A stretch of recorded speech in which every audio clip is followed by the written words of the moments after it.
Good morning dear student. આપણે વનસ્પતિમાં વહનની વાત કરીએ છીએ, રાઈટ? ટ્રાન્સપોર્ટિંગ પ્લાન્ટ જોઈએ આગળ હવે. બરાબર, જોઈએ. જો સાઈડમાં રાખી દઈએ.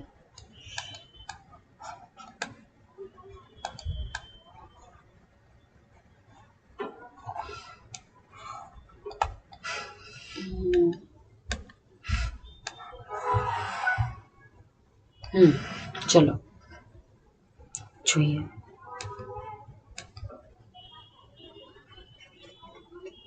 ખનિજ દ્રવ્યનું વહન અને શોષણની વાત આપણે કરવી છે.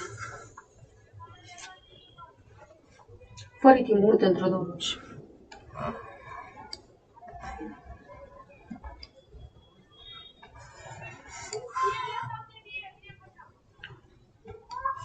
આયના કોષોમાં પાણી જે શોષાતું હોય અને પહોંચશે ક્યાં? જલવા પેશીના ઘટકો સુધી પહોંચશે. એટલે અહીંયા જલવા પેશીના ઘટક છે, બરાબર. આનું આપણે સેક્શન દોરી લઈએ, બરાબર ને? ઓકે, જુઓ તો કે ભાઈ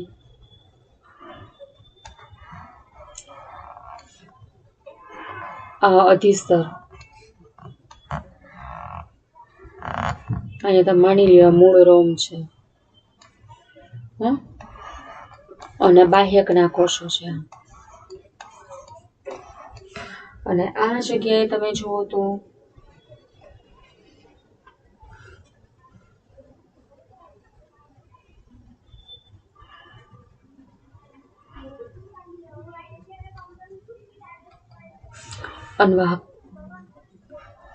અંતઃસ્તર ના કોષો,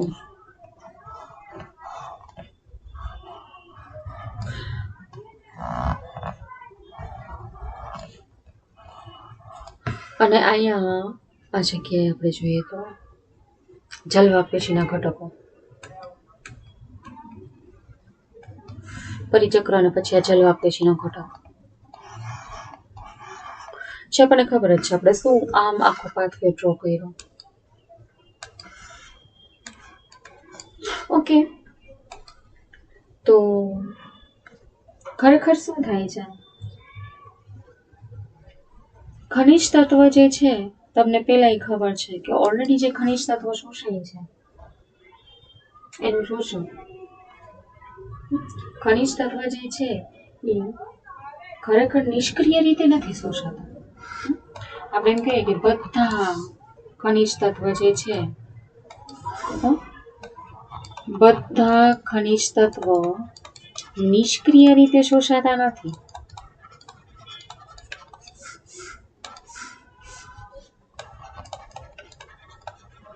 શું કામ? તેનું કારણ છે, પેલું કારણ આ હું અહીં દોરું છું. જો આ તમે ખનિજ તત્વ આપણે અત્યારે દોરીએ છીએ કે ખનિજ તત્વ છે કેવા? એક તો આ જો નેગેટિવ ચાર્જ, પોઝિટિવ ચાર્જ, વળી પાછા પોઝિટિવ ચાર્જ વાળા છે, આ નેગેટિવ ચાર્જ વાળા હોય, શું ધરાવતા હોય? વીજભારયુક્ત હોય. અને અહીંયા મેં ખનિજ તત્વ દોર્યા છે એના કરતા હું અહીં કોષમાં વધારે દોરીશ. એટલે અહીંયા ખનિજ તત્વ જે છે ઓછા છે, કોષમાં કેવા છે? વધારે. તો કે બીજું કારણ આ છે તો કે ભાઈ સંકેન્દ્રણ બહાર ભૂમિય જળમાં કેવું છે? ભૂમિય જળમાં ઓછું છે.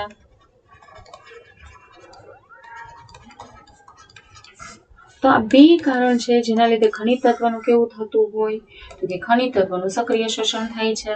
ખનિજ તત્વનું શોષણ કેવું થાય તો કે તે સક્રિય થાય, એટીપી યુઝ થશે.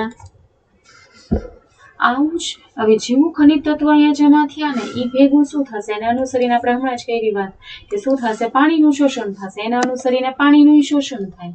પણ પાણીનું શોષણ થાય એ માટે પાછું કોણ કામ આવે? તો આપણને ખબર જ છે કે પાણીનું શોષણ થવા માટે બીજા એવા આયનોય શોષણ પામ્યા હોય કે જે અહીંયા ક્યાં ભૂમિમાં વધારે હોય. જેમ કે એમ કહો કે ચલો આ ખનિજ તત્વો છે અહીંયા વધારે છે, અંદર ઓછા છે. તો આનું શોષણ થયું તો અહીંયા આ ખનિજ તત્વો વધારે હતા, અંદર એ ખનિજ તત્વનું પ્રમાણ ઓછું હતું એટલે વધુથી ઓછાઈ થાય. તો જો અહીંયા કેવું થયું? અહીંયા નિષ્ક્રિય શોષણ ને દેખાડ્યું. અહીંયા જે મેં આ વાત કરી એ કેવું દેખાડ્યું હતું કે ભાઈ એ સક્રિય શોષણ થયું. ટૂંકમાં કહેવાની વાત એ થઈ કે બે રીતે ખનિજ તત્વ શોષાય, સક્રિય રીતે, નિષ્ક્રિય રીતે, બે રીતે શોષાશે. અને એના અનુસરીને શું થશે તો કે ભાઈ એને લીધે શું થાય, જલ ક્ષમતા ઢોળાંશ રચાય. કે હવે અંદર ક્ષાર વધી ગયા છે, હવે અંદર ઇનફ ક્ષાર છે, એટલે ક્ષાર વધારે છે, એટલે પાણી શું થશે, પાણી અંદર ઓછું થઈ ગયું હશે. એટલે હવે જો ક્ષાર શોષાઈ ગયા છે પછી પાણી અંદર કોષમાં, હવે કોષમાં પાણી કેવું છે, જલ ક્ષમતા ઓછી. બહાર ભૂમિય જળમાં જલ ક્ષમતા કેવી છે, વધારે. એટલે પાણી વધુ જલ ક્ષમતાથી કઈ તરફ જાય, ઓછી જલ ક્ષમતા તરફ છે. તમને ખબર જ છે આ રીતને, હે ને. એ જો પાણીનું આશ્રુતિ દ્વારા વહન કયો તમે, આશ્રુતિ દ્વારા શોષણ અહીંયા એક જ જગ્યાએ કીધું, બાકી તો પ્રસરણ જ વાંચ્યું છે કે પ્રસરણ દ્વારા શોષણ, તમે જે કયો એ તમે, બરાબર. તો એ આના કારણે જ છે. તો હવે જે ક્ષાર શોષાય છે, તમે હું અહીંયા છે ને મારે 2-3 પ્રકારના ક્ષાર દોરવા છે, તમે માની લો કે ભાઈ આ દેખાય એમ જ કરીએ ને આપણે. ચલો આ ક્ષાર છે. હજી આ બીજો પ્રકાર હું અહીંયા ડ્રો કરું છું. હજી હું આ ત્રીજા પ્રકારના આપણે દોરીએ. આ ક્ષાર છે, હે ને. હજી આપણે આ ચોથા પ્રકારના દોરી લે, આ ક્ષાર છે. તો હવે શું હોય તો કે ભાઈ આ દિવાલ ઉપર તમને શું જોવા મળે, વાહકણ, પંપ. તો ક્ષાર છે જે પંપ દ્વારા, અહીંયા પંપ છે, અધિસ્તરના કોષ, અધિસ્તરનો કોષ છે. પંપ દ્વારા ક્ષારનું શોષણ થયું, સક્રિય વહનની ક્રિયા પંપ દ્વારા. ઓબ્વિયસલી સક્રિય વહન થયું. પેલી વખત આપણે પહેલા જ કીધું કે સક્રિય વહનથી જતા હોય અમુક ક્ષાર. તો પંપ દ્વારા જોઈએ એટલે ક્ષાર અંદર આવ્યા હોય, ખનિજ તત્વો આવ્યા હોય. હવે એ ખનિજ તત્વો તમે એક કોષમાંથી બીજા કોષમાં થઈ અને એમ દરેક કોષોની સપાટી પર તો શું આવેલા છે, આવા પ્રોટીન વાહકણો તો આવેલા જ હોય. જેમ કે હું અહીંયા દોરું, અહીંયા એવા વાહકણો હાજર છે, અંતસ્તરની દિવાલ આગળ. તો જે શોષણ પામ્યાની ઘટકો કયા તમે જુઓ, હું એમ કહું કે ભાઈ ચલો આ ઓરેન્જ વાળા છે એ આવી શકાતા અહીંયા, સાથે આપણે એમ કહીએ કે ચલો ગ્રીન વાળા આવી શકા છે. અહીં સુધી પહોંચી ગયા છે. આપણે એમ કહીએ ચલો રેડ વાળા પણ પહોંચ્યા છે. હવે અહીંયાથી અંદર જવામાં તો કે ભાઈ અંદર ખાલી રેડ વાળાને છે લાઉડ કર્યા, બાકી ઓરેન્જ અને ગ્રીન વાળા નથી જોતા. અને જલવાહક પેશી સુધી કોણ પહોંચ્યા તો કે ભાઈ રેડ વાળા જ પહોંચ્યા. તો બાકીના ઘટકો અહીંયા આવ્યા હતા ને, બાકીના તત્વો પણ અહીંયા હતા. કહેવાની વાત એ છે કે ભાઈ જેમ પંપ અહીંયા શું કરે છે, ચોક્કસ પ્રકારના જ, જેમ કે આ નતા અંદર પ્રવેશી શક્યા, જોઈતા હતા એ જ જઈ શકાતા, અને અહીંયા ઓછાથી વધુ એટલે સક્રિય વહનથી ગયા હતા. એની જ રીતે અંતસ્તરના કોષો આગળ શું હોય છે તો કે ભાઈ અંતસ્તરના કોષો પાસે પણ શું આવેલા છે, આવા વાહક પ્રોટીન. બધા કોષોની જેમ જે એક નિયંત્રક, બરાબર ને, બિંદુ તરીકે વર્તે. એ વાહક પ્રોટીન એક નિયંત્રક બિંદુ તરીકે વર્તે. એ નિયંત્રક બિંદુ, એના લીધે શું થશે, જેના લીધે એવું થશે કે આ જલવાહક પેશીમાં પહોંચતા, જલવાહક પેશીમાં શું થશે, અહીંયા જલવાહકમાં ખનિજ તત્વોનો પ્રકાર, ખનિજ તત્વનો પ્રકાર પ્લસ માત્રા જળવાય.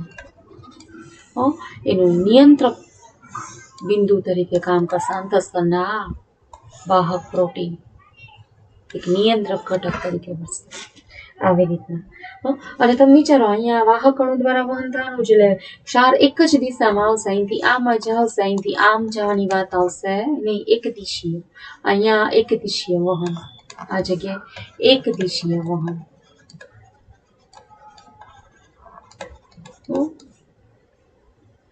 કારણ કે એનું બીજું કારણ એ છે કે ત્યાં પછી શું આવેલી છે, કાસ્પેરિયન સ્ટ્રીપ. અહીં કાસ્પેરિયન સ્ટ્રીપ એ આવેલી છે. કાસ્પેરિયન સ્ટ્રીપને લીધે જ એક દિશીય વહન થશે. નહીતર એવું થાય કે અહીંયાથી આમ બહાર વયા જાત, પણ નહીં, એવું નહીં થાય. બરાબર ને? એના લીધે જ શું થશે, એક દિશીય વહન. તો જોઈએ હવે, તો એક વખત અહીંયા ક્ષાર પહોંચી ગયા છે, પછી એનું વહન ક્યાં થશે? એક વખત ક્ષાર અહીંયા પહોંચી ગયા છે, પછી તો એનું શું થશે? વહન ઉપરની તરફ થવાનું છે. જોઈએ આપણે.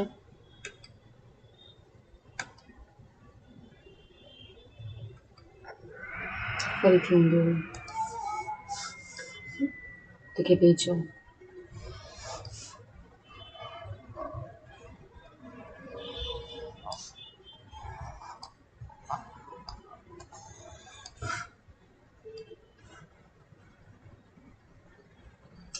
ખનિજ તત્વોનું વહન જલવાહક પેશી દ્વારા થશે.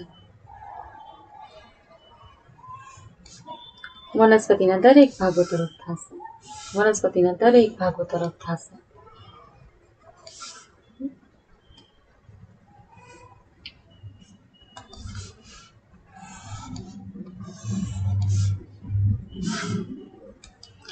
મેચ્યોર લીફ છે, આ તરુણ પર્ણ છે. બરાબર? તમે એમ કહો કે ભાઈ આ વનસ્પતિનો વૃદ્ધિ પામતો ભાગ, જેમ કે અગ્રીય વર્ધનશીલ પેશીવાળો ભાગ, વૃદ્ધિ પામતા ભાગ જેમ કે અગ્રીય વર્ધનશીલ પેશી, તમે અહીંયા કહો તો આ જગ્યાએ પાર્શ્વીય વર્ધનશીલ પેશી, તો કે ભાઈ અહીંયા પણ જાશે.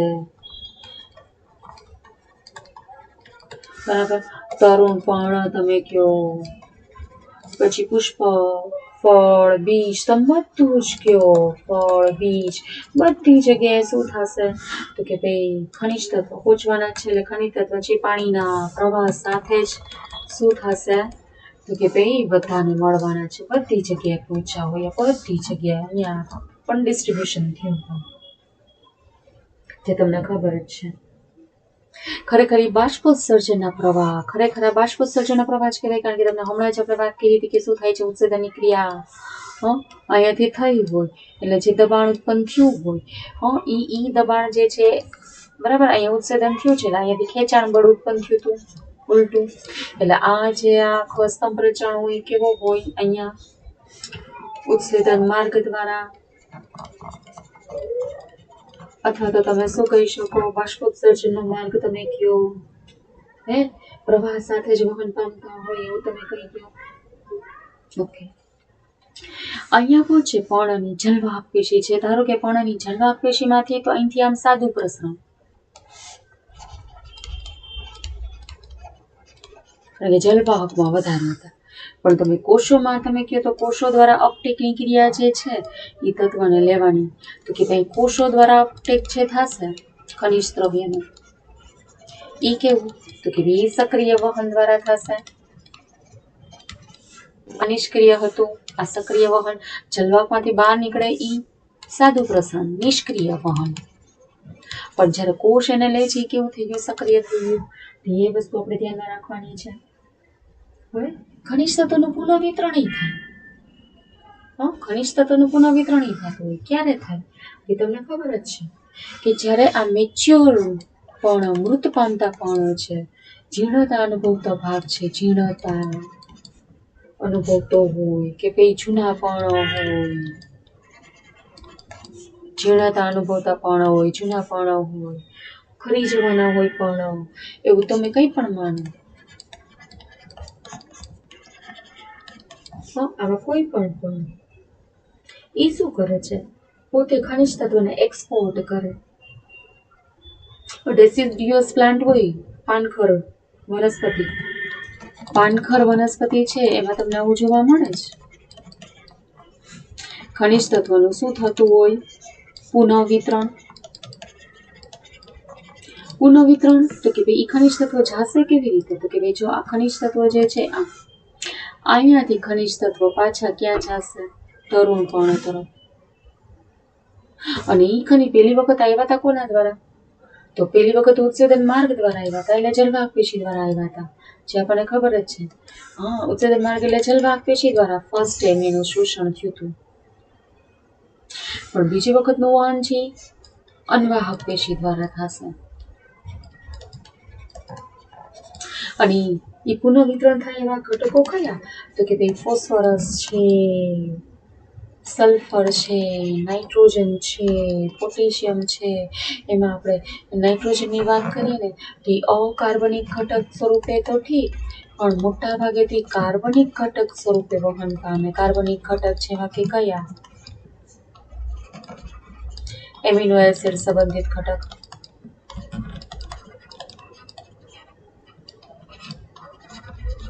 એવી રીતના ફોસ્ફરસ હોય તે અકાર્બનિક ઉપરાંત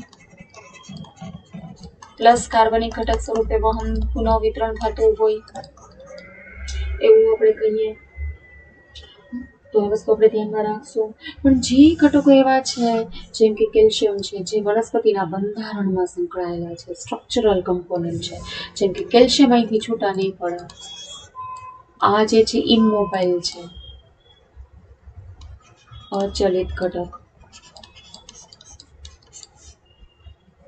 એ તરુણપર્ણમાં નહીં જાય, તમને ખબર છે ને. જો આ બધા ખનિજ તત્વોની પુખ્ત પર્ણમાં શું જોવા મળે?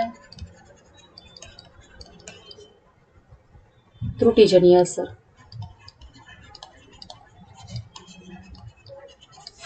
તરુણપર્ણમાં ન જોવા મળે, અહીંયા જોવા મળે, પણ તરુણપર્ણમાં ન જોવા મળે, કારણ કે તરુણપર્ણમાં તો પહોંચી ગયા હોય. ત્રુટિજન્ય અસર જોવા મળે આની નહીં. જ્યારે કેલ્શિયમ છે એની તો કે ભાઈ તરુણપર્ણમાં કોની ત્રુટિજન્ય અસર? તરુણપર્ણમાં કેલ્શિયમની ત્રુટિજન્ય અસર થાય.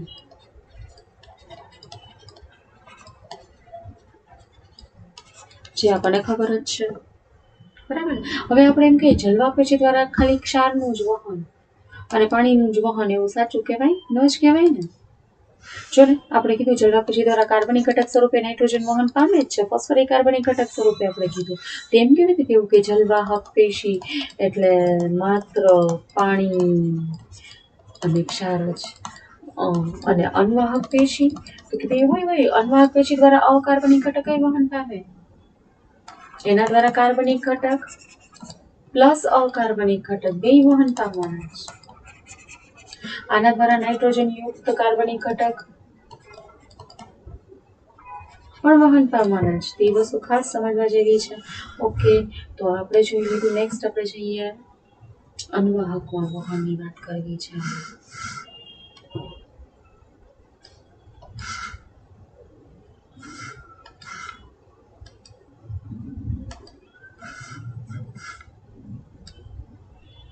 અન્વાહકમાં સ્ત્રોતથી સિંક તરફ વહન.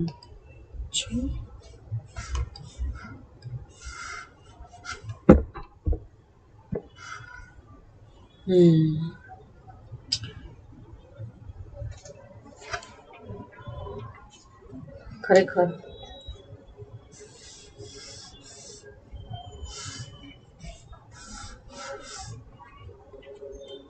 સ્ત્રોત કોને કહેશું? સિંક કોને કહેશું? સ્ત્રોત કોને કહેશું? સિંક કોને કહેશું? તો કે ભાઈ સ્ત્રોત અને સિંક તમને ખબર છે, જ્યાં ખોરાકનું સંશ્લેષણ થાય આ સ્ત્રોત, જે પ્રકાશ સંશ્લેષણ થાય છે અને ખોરાક બને એ સ્ત્રોત છે. અને જ્યાં ખોરાકનો વપરાશ થાય છે જેને તમે શું કહી દો છો? સિંક. આ સિંક તમે માની લ્યો, જે સ્ટોર થતું હોય એને તમે સિંક કહી દે છે. ટૂંકમાં આ ઉદ્ભવ સ્થાન, ખોરાકનું ઉદ્ભવ સ્થાન છે, તમને ખબર જ છે. આ જે છે ઉદ્ભવ સ્થાન છે. અહીંયાથી ખોરાકનું નિર્માણ થઈને જે ક્યાં જાય તમને ખબર છે? જે શર્કરાઓ ચાલની નલિકામાં જાય અને પાણી આશ્રુતિ દ્વારા અનુસરણ પામે, એટલે પાણી પણ અહીંયા ભેગું થયું હોય અને પછી એનું વહન થતું હોય. બરાબર. અન્વાહક પેશી દ્વારા મૂળના ભાગ એટલે કે સ્ત્રોતથી સિંક તરફ આવ્યું. બરાબર ને. આવું સિંક એટલે જરૂરિયાત વાળો ભાગ છે. અહીંયા જરૂરિયાત, સિંક જરૂરિયાત વાળો ભાગ છે.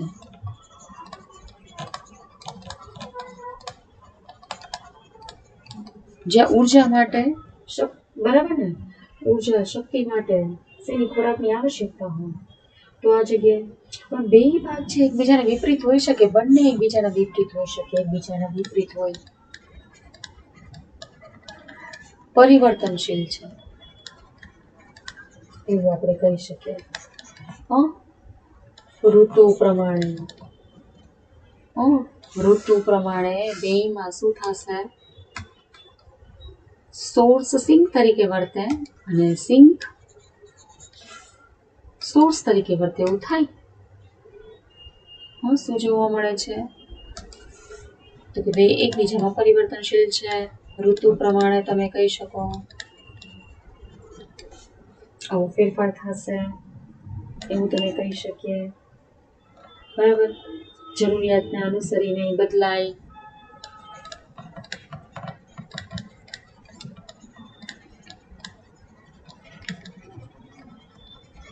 એવું આપણે કહી શકીએ.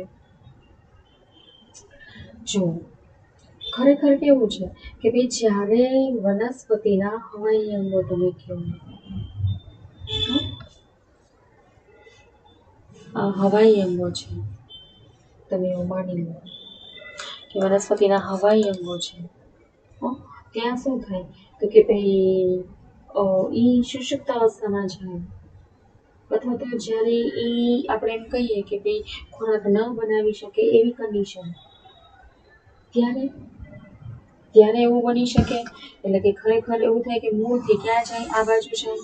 એટલે કે આપણે એવું કહીએ કે મૂળમાં એકત્રિત થયેલી શર્કરા જે છે, તો ખરેખર તો જો પાણી સુક્રોઝ આ બધું આવ્યું હતું, પાણી સુક્રોઝ એ બધું મૂળ સુધી પહોંચ્યું હતું.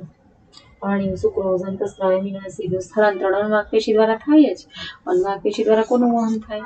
પાણી છે, સુક્રોઝ એટલે ખોરાક તમે કહો, અંતસ્ત્રાવનું વહન એ થતું હોય, ત્યાં બધાનું વહન એમિનો એસિડ છે એ બધાનું વહન થયું હોય ને અહીંયા મૂળ સુધી પહોંચ્યું હતું. મૂળમાં એવું થાય ઘણી વખત કે મૂળથી પાછું સ્ત્રોત તરફ છે. વસંત ઋતુની શરૂઆતમાં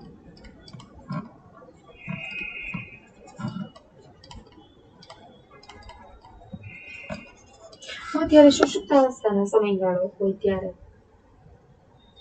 ઉલટું થઈ શકે છે. તો આ વસ્તુ હવે આપણે તો અત્યારે એટલે કહેવાની વાત એ છે કે સ્ત્રોત એટલે ઉદ્ભવ સ્થાન, સિંક એટલે જરૂરિયાત વાળો ભાગ, પણ બંને એકબીજાના વિપરીત હોય. ઘણી વખત અહીંયા સ્ટોર થયેલું ફૂડ વળી પાછું ઉલટું, બરાબર, અહીંયાથી ઉલટું કોની પાસે જઈ શકે? પર્ણ તરફ જઈ શકે. એટલે દ્વિમાર્ગી વહન થયું. દ્વિમાર્ગી વહન અન્નવાહક પેશીમાં. આપણે જોવો છે દાબ વહન સિદ્ધાંત આના માટેનો, જેની આપણે વાત કરીએ છીએ. તમે જુઓ ઓલરેડી અહીંયા ડાયાગ્રામ આપ્યો છે, તમને ખબર છે શર્કરા બનીને ક્યાં ગઈ? ચાલની નલિકા દ્વારા, અને આ શ્રુતિ દ્વારા જલવાહક પેશીમાંથી પાણી આવ્યું હોય, બરાબર, જે અન્નવાહક પેશી દ્વારા ક્યાં પહોંચે છે?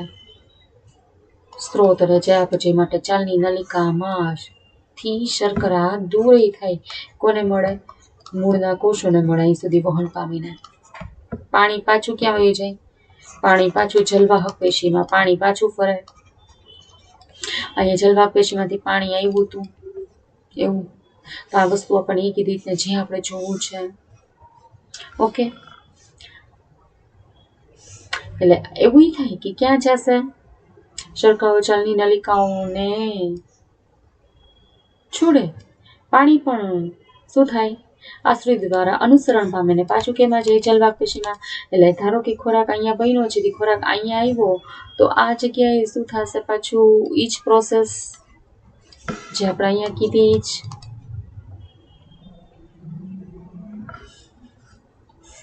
આશુન્દાબના પ્રદેશો તરફ પ્રવાહિત થાય. શર્કરાનું દ્રાવણ અહીંયા આશુન્દાબ વધારે હતો કારણ કે પાણી વધારે હતું. અહીંયા આશુન્દાબ ઓછું હતું એટલે વધુથી ઓછા તરફ આમ વહન થયું હોય. પણ ઉલટું થઈ શકે છે. આપણે હમણાં વાત કરી રીતે જોઈએ. દાબ વહન સિદ્ધાંત જ આપણે જોવો છે. જોઈએ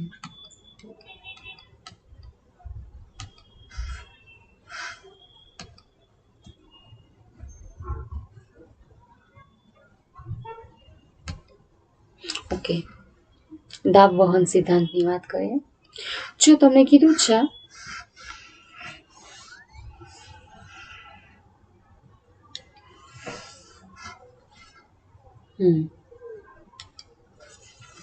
કે સુક્રોઝ મધ્ય પર્ણકોશમાં થી સાથી કોષ દ્વારા અને ત્યારબાદ સક્રિય વહન દ્વારા અન્વાહકના જીવંત કોષ ચાલની નલિકામાં જાય. કારણ કે તમે જુઓ અહીંયા છે ને શું કર્યું છે કે આ પર્ણનો કોષ છે, તમે માની લો મધ્ય પર્ણકોષ છે,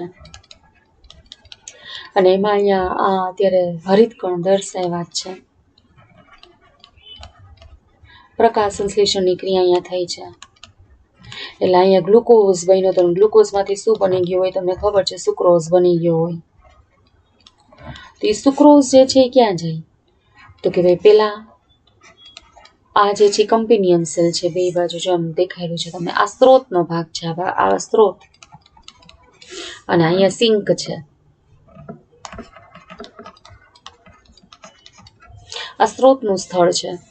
તો કે ભાઈ અહીંયાથી આ મધ્ય, બરાબર ને, તો કે ભાઈ આ મધ્ય પર્ણમાંથી કોના કમ્પેનિયન સેલથી થઈને ક્યાં આવ્યું, ચાલની નલિકાનો, બરાબર ને, અન્વાહકનો જીવંત કોષ ચાલની નલિકામાં આવ્યો. હવે અહીંયા ચાલની નલિકામાં દ્રવ્યો વહેતા, તમે જુઓ સ્ત્રોતના સ્થાને શુગરનો ભરાવો થવા આ ક્રિયાથી અન્વાહકમાં અધિસાંદ્ર દ્રાવણ, અહીંયા આ ચાલની નલિકા છે, બરાબર, ચાલની નલિકામાં અધિસાંદ્ર દ્રાવણ, કારણ કે અહીંયાથી સુક્રોઝ આવ્યા, અહીંયા અધિસાંદ્ર દ્રાવણ સ્થિતિ થઈ.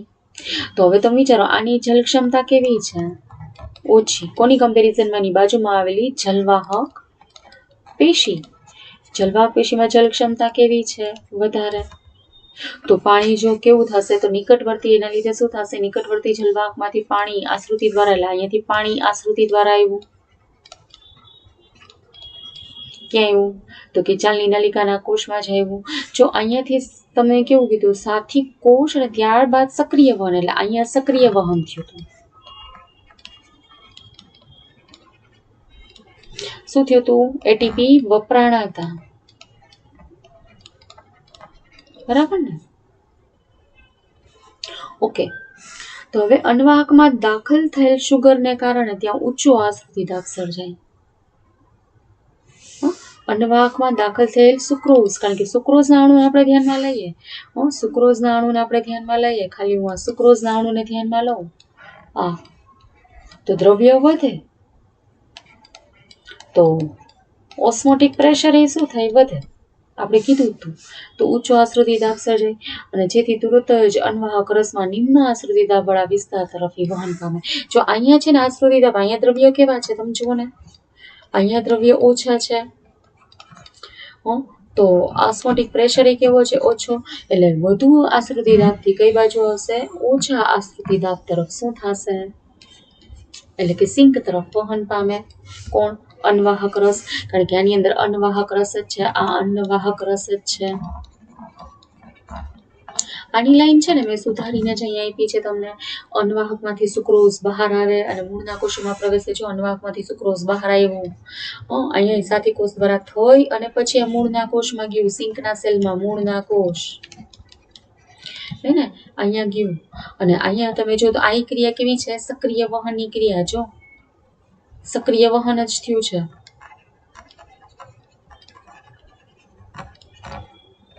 એવું, કારણ કે કોષમાં તો અહીંયા જો દ્રવ્ય વધારે જ છે ઓલરેડી, અને અહીંયા દ્રવ્ય તમે જુઓ તો કેવા છે, તો અહીંયા દ્રવ્ય ઓછાથી વધુ, એટલે કેવું થશે, સક્રિય વહન જ થયું એવું જ તમે કહી શકો. એટલે સક્રિય વહનની ક્રિયા થાય, ખાસ ધ્યાન રાખજો કે આ જગ્યાએ સક્રિય વહનની ક્રિયા થાય છે, બરાબર.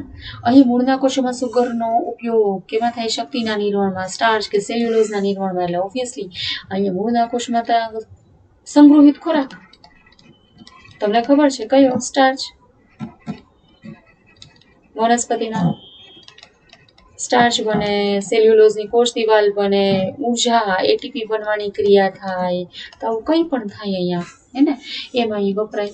અને અન્વાહકના સુક્રોઝનું બહાર વહન થતા અન્નવાહકમાંથી સુક્રોઝનું બહાર વહન થતા અન્નવાહકમાં આશ્રિત દાબ ઘટે. એટલે જેવું અહીંયાથી તમે એમ કહો સુક્રોઝ બહાર ગયો એટલે અહીંયા આ સ્થળે ડિસ્ટ્રીબ્યુશન થઈ ગયું એટલે અહીંયા આશ્રિત દાબ ઘટ્યું. તો હજી પાણીના અણુ છે. હજી તમે વિચારો, હું એમ કોઈ વોટર મોલેક્યુલ છે, પાણીના અણુ છે અહીંયા હજી. અહીંયા પાણીના અણુ ઓછા છે એમ માનો, તો અહીંયા પાણીના અણુ વધી ગયા છે. હવે તમે એવું માનો, હા અહીંયા પાણીના અણુ આવ્યા હતા ને, આપણે દોર્યા નથી, ચલો પાણીના અણુ છે, તમે એવું માની લો. તો જો સુક્રોઝ બહાર વહન પામે એટલે શું થાય છે, અન્નવાહકમાં આશ્રિત દાબ ઘટે. પાણી પણ અન્નવાહકમાંથી બહાર આવે છે, જલવાહક પછીમાં જાય. એટલે અહીંયા પાણી જલ ક્ષમતા વધારે છે હવે, કારણ કે સુક્રોઝ ઘટી ગયો ને, સુક્રોઝની સાપેક્ષે પાણી વધારે છે, તો પાણી અહીંયા વધારે છે. અહીંયા પાણી તો કે ભાઈ આ બેની કમ્પેરિઝન કરીએ તો અહીંયા હજી જલ ક્ષમતા ઓછી હશે, તો વધુથી ઓછા તરફ પાણી પાછું ફરે એટલે જલવાહકમાં પાછું ફરે પાણી. ટૂંકમાં અહીંયા જલવાહકમાંથી પાણી આવ્યું હતું, અહીંયા જલવાહકમાં પાછું ફરી ગયું. સ્ત્રોતના સ્થાને ખરેખર શર્કરાનો ભરાવો થયો હતો. સ્ત્રોતના સ્થાને અન્નવાહકમાં શર્કરાનો ભરાવો થયો તે જલ ક્ષમતા ઢોળાણ સર્જતો હોય એવું જ થયું ને. એક ને એક વાત ફરીથી આપી છે આપણે ટેક્સમાં. અહીંયા શર્કરા ભેગી થઈ એટલે અહીંયા અધિસાંદ્ર દ્રાવણ ઊભું થયું હતું, એટલે જ અહીંયા શું થયું, અહીંયા અધુ સાંદ્ર હતું. એટલે જલ ક્ષમતા ઢોળાંશ આ બાજુથી આ બાજુ હતું. અહીંયા જલ ક્ષમતા વધુ હતી, અહીંયા જલ ક્ષમતા ઓછી હતી, એટલે જલ ક્ષમતા ઢોળાંશ રહી જતો. બરાબર એવું. એટલે અન્નવાહકથી જલવાહક તરફ જ એવું વિચારવાનું,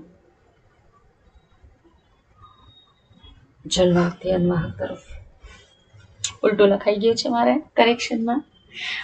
ઢોળાંશ કઈ બાજુ છે, જલવાહકથી અન્નવાહક તરફ. હવે અન્નવાહકમાં સામૂહિક વહનને અનુકૂળ બનાવે, કારણ કે પાણી અહીંયા આવે છે તો પાણીના અણુઓ સાથે જ ખોરાકના અણુઓ આવશે. પાણીના અણુઓ સાથે જ ખોરાકના અણુઓ કઈ બાજુ વહન પામશે, ખોરાકના અણુઓનું સામૂહિક વહન થશે. બરાબર, ઓકે. જો ચાલની નલિકામાં કોષરસીય તંતુઓ ચાલની પટ્ટિકાના છિદ્રમાંથી પસાર થાય. આટલું તમને ક્લિયર થઈ ગયું છે. તો હવે આગળ જોઈએ. જો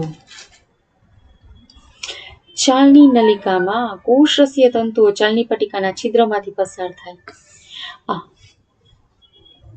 અહીંયા આ ચાલની પટ્ટિકા છે, તો એ કોષરસીય છિદ્ર જે છે અહીંયાથી કોષરસીય તંતુઓ તમે વિચારો, અને એમાંથી અન્નવાહક રસ પસાર થઈ જતો હોય અહીંયા, અને એમાંથી અન્નવાહક રસ પસાર થઈ જતો હોય. જ્યારે જલવાહકમાંથી પાણી અન્નવાહકમાં આવે છે ત્યારે અન્નવાહકની ચાલની નલિકામાં જલ સ્થિતિ દબાણ વધે. જો જલવાહકમાંથી પાણી અન્નવાહકમાં આવે, જ્યારે જલવાહકમાંથી પાણી અન્નવાહકમાં આવે છે ત્યારે અહીંયા શું થયું હોય, ત્યારે અન્નવાહકની ચાલની નલિકા જે છે, આ ચાલની નલિકા છે એમાં શું થયું, જલ સ્થિતિ દબાણ વધ્યું, સાઈપીની વેલ્યુ વધી હોય, ટર્ગર પ્રેશર વધ્યું એવું તમે માની લો, આશુદાબ વધ્યો એવું તમે માની લો. કોની સાપેક્ષે, તો કે ભાઈ આ અહીંયા આ સ્ત્રોત છે, સ્ત્રોતની સાપેક્ષે અહીંયા સિંકમાં તમે કેવું છે, તો કે ભાઈ સિંકમાં તો પાણી જો પાછું ફરી ગયું છે, એટલે અહીંયા તમે કહો તો ટીપી કેવો છે, ઓછો, તમે એવું કહી શકો. અથવા તો સાઈપીની વેલ્યુ કેવી છે, ઓછી, તમે એવું જ કહેશો. અને એ સાથે દાબ વહનની શરૂઆત થતી હોય, એટલે અહીંયા વધારે છે, અહીંયા આશુદાબ ઓછો છે, એટલે પાણી આમથી આમ આવશે અને એની સાથે ખોરાક આવશે. બરાબર ને. તો એ જ વસ્તુ આપણને આપી છે. એક જ વસ્તુ, પેલા ઓસ્મોટિક પ્રેશરની વાત કરીને હવે જલ સ્થિતિ દબાણની વાત કરી, બે એક જ થયું. સિંક તરફ આવનારી શર્કરાઓ અન્નવાહકમાંથી સક્રિય વહન દ્વારા બહાર આવે, એ તો આપણે પહેલા કીધું કે અહીંથી સક્રિય વહન દ્વારા બહાર જશે. અને શર્કરા જટિલ સ્વરૂપે એટલે કે સુક્રોઝ સ્વરૂપે જ ગુમાવે. ખોરાકનું વહન સુક્રોઝ સ્વરૂપે જ થાય, કારણ કે નોન રિડ્યુસિંગ છે. યાદ કરો, નોન રિડ્યુસિંગ સુગર છે, આપણે વાત થઈ ગઈ છે. અન્નવાહકમાં દ્રાવ્ય ક્ષમતામાં ઘટાડો થતા ત્યાં ઊંચી જલ ક્ષમતા સર્જાય, અને જેથી જલવાહકમાં પાછી પાણી ફરે. એક ને એક વસ્તુ અહીંથી દ્રાવ્ય ક્ષમતા ઘટે, psi-s ની વેલ્યુ પેલા -5 હતી, વધુ ઋણ હતી, દ્રવ્યો પાછા ગયા તો -3 જેવું માની લ્યો. દ્રાવ્ય ક્ષમતા દ્રવ્ય ઘટ્યા, અહીંયા ઘટ્યા એટલે પાણી પાછું જશે, આમ ઈ છે. અંતે આ સિદ્ધાંત ઘણા લોકોને સમજાતો નથી, પણ બહુ ઈઝી છે. અન્વાહક દ્વારા જ ખોરાકનું વહન થાય છે એવું સમજાવતો પ્રયોગ આપણે જોઈ લઈએ. ગર્ડલિંગનો એક્સપેરિમેન્ટ નેક્સ્ટ અને લાસ્ટ, અને ચેપ્ટરને પૂરું કરવું છે અહીંયા, જોઈ લે. ઓકે, જો તો ગર્ડલિંગનો એક્સપેરિમેન્ટ.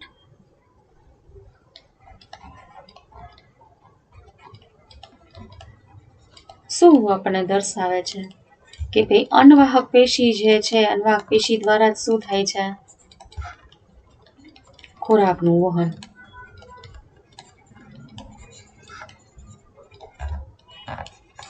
અન્વાહક પેશી દ્વારા જ ખોરાકનું વહન થાય. એ માટે શું કર્યું છે અહીંયા તમે જુઓ, પ્રકાંડમાં અહીંયાથી રિંગ કટ કરી છે, અન્વાહક પેશી સુધી અન્વાહક પેશી કટ થઈ ગઈ છે. રિંગ સ્વરૂપે શું કર્યું, કટ. તમે જુઓ અન્વાહક પેશી સુધી.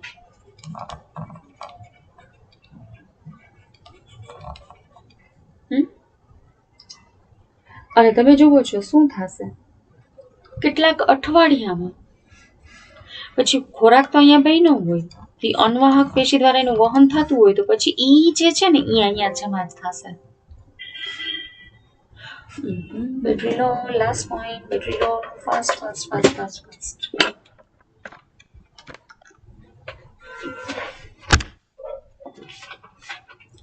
બીજી વખત થયું કા લેક્ચરમાં સેમ વસ્તુ.